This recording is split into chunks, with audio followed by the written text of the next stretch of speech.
آپ بہادر اور ہمت والے بھی تو بہت تھے، لیکن ملکہ کبھی کبھی ہم یہ سوچ کر پریشان ہو جاتے ہیں کہ اگر ہم آپ کی شرطوں کو پورا کرنے سے قاصر رہتے تو آپ سے تو ہماری شادی ہی نہ ہوتی۔ کیوں نہیں ہوتی؟ ملکہ نے اٹھلا کر کہا۔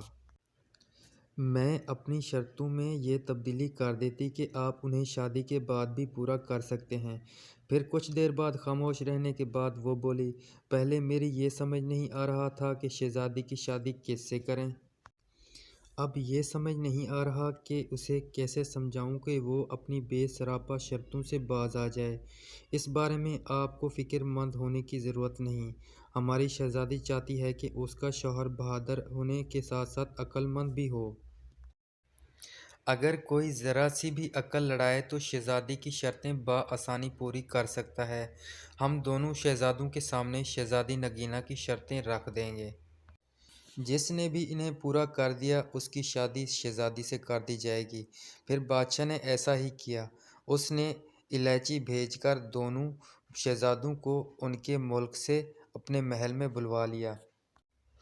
دونوں شہزادے اپنے اپنے مصاحبوں اور غلاموں کے ساتھ حاضر ہو گئے۔ بادشاہ نے سب کو شاہی مہمان خانے میں ٹھہرایا اور ان کی خاطر مدارت کے لیے خاص انتظامات بھی کروا دیے۔ اور پھر شام کو بادشاہ ان شہزادوں سے ملا تو اسے شہزادہ شاندار بہت پسند آیا اور اس کی شکل و صورت اور وجاہت سے بہت متاثر ہوا تھا۔ اس کا باپ بہت اچھے طریقے سے اپنے ملک پر حکومت کر رہا تھا، جس کی وجہ سے رعایا بہت خوشحال تھی۔ ملکہ کو بھی وہ شہزادہ بہت پسند آیا۔ دوسرا شہزادہ جس کا نام دلشاد تھا، دونوں کو ایک آنکھ نہیں بھایا۔ بادشاہ کو محسوس ہوا کہ وہ ایک خوش آمدی اور چاپلوس قسم کا نوجوان ہے۔ اس بات سے بادشاہ نے اندازہ لگا لیا کہ وہ نہایت چالاک اور عیار آدمی ہے۔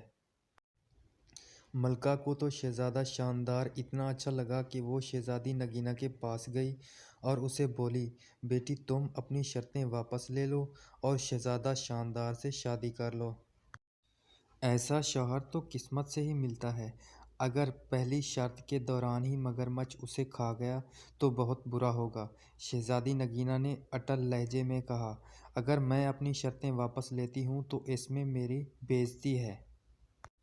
شہزادہ اگر میری شرطیں پوری کرتا ہے تو ٹھیک ہے، ورنہ اپنے گھر جائے۔ ملکہ مایوس ہو کر لوٹ گئی۔ دونوں شہزادوں کی ملاقات شہزادی نگینا سے کروائی گئی۔ اور پھر شہزادی انہیں محل سے کچھ دور جنگل کے نزدیک تالاب تک لائی اور ان سے کہا، یہ ہے وہ تالاب جس میں ایک آدم خور خونخوار مگرمچھ رہتا ہے۔ کیا آپ دونوں اس تالاب میں تیر کر دکھائیں گے؟ اس کا یہ کہنا ہی تھا کہ اسی وقت ایک بڑا مگرمچھ اپنا منہ کھولے تالاب کے کنارے پر آ گیا۔ اسے دیکھ کر شہزادہ دلشاد خوفزدہ ہو گیا اور بولا، جان ہے تو جہان ہے، میں تو اس تالاب میں ہرگز نہیں جاؤں گا۔ شہزادی کی دوسری شرطیں بھی بہت سخت ہیں۔ دیگ بھر کر چاول تو کوئی دیو ہی کھا سکتا ہے، اس کے علاوہ سوتا ہوا گھوڑا کہاں سے لاؤں گا، اس پر سواری کیسے کروں گا؟ میں تو چلا، مجھے نہیں کرنی یہ شادی۔ یہ کہہ کر وہ چلا گیا۔ اس کے جانے کے بعد شہزادہ شاندار نے کہا، شہزادی صاحبہ، کل میں آپ کو اس تالاب میں تیر کر دکھاؤں گا۔ رات ہوئی تو اس کے ساتھ آئے ہوئے غلاموں نے تالاب میں ایک بڑا سا جال ڈالا اور مگرمچھ کو پکڑ لیا اور دور ایک دریا میں چھوڑ کر آ گئے۔ اگلی صبح ملکہ، بادشاہ اور شہزادی نے دیکھا کہ شہزادہ مزے سے تالاب میں تیرتا پھر رہا ہے۔ شہزادی نے پوچھا، اس مگرمچھ کا کیا ہوا؟ وہ کہاں ہے؟ اسے میں نے پکڑوایا اور دریا میں چھڑوا دیا۔ آپ کی پہلی شرط تو میں نے پوری کر دی ہے۔ مجھے امید ہے کہ آپ اس بات پر اعتراض نہیں کریں گے کہ میں نے مگرمچھ کو دریا میں کیوں چھڑوایا۔ آپ کی شرط صرف دریا میں نہانے کی تھی، مگرمچھ سے لڑنا نہیں۔ شہزادے نے تالاب سے باہر آتے ہوئے کہا۔ ملکہ نے یہ بات حیرانی سے سنی۔ بادشاہ مسکرا رہا تھا۔ شہزادی نے کہا، بالکل ٹھیک شہزادے، آپ پہلی شرط جیت چکے ہیں۔ اور پھر شہزادی نے کہا کہ میری شرط ہی یہ تھی کہ آپ تالاب میں تیر کر دکھائیں۔ میں نے آپ کی ذہانت کی قائل ہو گئی ہوں۔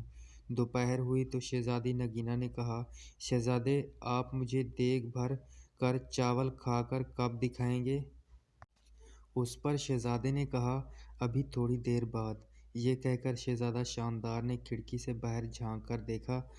اس کا ایک مصاحب 2 غلاموں کے ساتھ لمبے لمبے ڈگ بھرتا ہوا محل کی جانب آ رہا تھا۔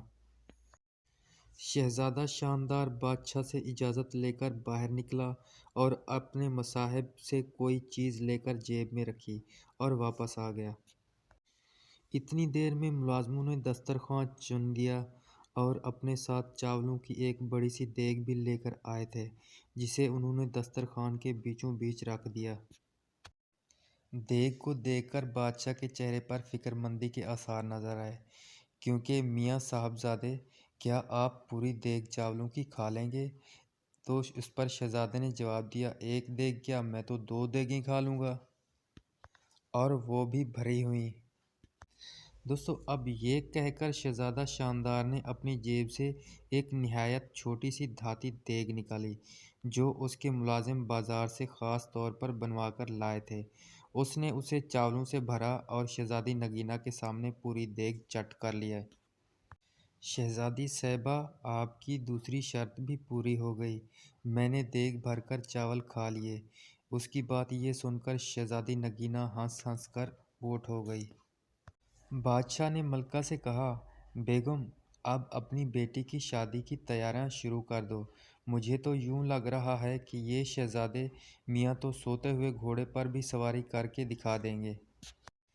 شام کو بادشاہ، ملکہ اور شہزادی نگینہ اپنے باغ میں چہل قدمی کر رہے تھے۔ اچانک انہوں نے شہزادہ شاندار کو ایک گھوڑے کے ساتھ آتے ہوئے دیکھا۔ وہ قریب آیا تو بادشاہ حیرت سے بولا، شاندار بیٹے، یہ گھوڑا لیے کہاں پھر رہے ہو؟ شہزادہ شاندار نے بڑے فخر سے بتایا، یہ گھوڑا نہایت قیمتی ہے، میں نے اسے منڈی سے خریدا ہے۔ اس کے مالک نے مجھے بتایا تھا کہ یہ حاتم طائی کے گھوڑوں کی نسل سے ہے۔ اس کا تو میں نے ایک بڑا سا اور پیارا سا نام بھی رکھ لیا ہے۔ گھوڑا واقعی بہت خوبصورت تھا، شہزادی نگینہ کو بھی بے حد پسند آیا۔ اس کا رنگ ہلکا کتھئی تھا اور اس کی گردن پر بڑی بڑی چمکدار ایال تھی۔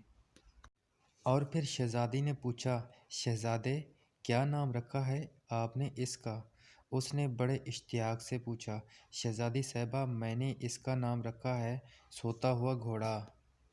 یہ سن کر شہزادی حیران ہو گئی، اور اس پر شہزادے نے بولا، کیونکہ یہ میرا گھوڑا ہے، میں جو بھی اس کا نام رکھوں میری مرضی۔ اب میں اس کو سوتے ہوئے گھوڑے پر سوار ہو کر دکھاؤں گا، تاکہ آپ کی تیسری شرط بھی پوری ہو سکے۔ یہ کہہ کر شہزادہ شاندار رکاب میں پاؤں ڈال کر گھوڑے پر سوار ہو گیا اور ایڑ مار کر اسے دوڑاتا ہوا باغ کا ایک چکر لگا کر دوبارہ ان لوگوں کے پاس آ گیا۔ یہ سب کچھ دیکھ کر ملکہ اور بادشاہ ہنستے ہنستے برا حال ہو گیا۔ اس پر شہزادی نگینہ بھی مسکرانے لگی تھی۔ کچھ دیر بعد وہ بولی، ابا حضور، ہم چاہتے تھے کہ ہماری شادی ایک ایسے شہزادے سے ہو جو بہادر ہونے کے ساتھ ساتھ عقل مند بھی ہو۔ ہم نے اپنی شرطیں اس لیے رکھی تھیں کہ انہیں پورا کرنے والے کی ذہانت کا امتحان ہو سکے۔ خدا کا شکر ہے کہ ہمارا شہزادہ مل گیا۔ اس کی بات سن کر بادشاہ اور ملکہ نے سکھ کا سانس لیا۔ تھوڑے دنوں کے بعد دونوں کی خوب دھوم دھام سے شادی ہو گئی اور وہ دونوں ہنسی خوشی رہنے لگے۔ تو دوستو، کیسی لگی ہماری سٹوری؟ اگر سٹوری اچھی لگی تو اس ویڈیو کو لائک کیجیے گا، چینل کو سبسکرائب کیجیے گا اور بیل آئیکن پر کر کے آل کر دیجیے گا، تاکہ میری آنے والی ہر نئی اپڈیٹ آپ تک پہنچ سکے۔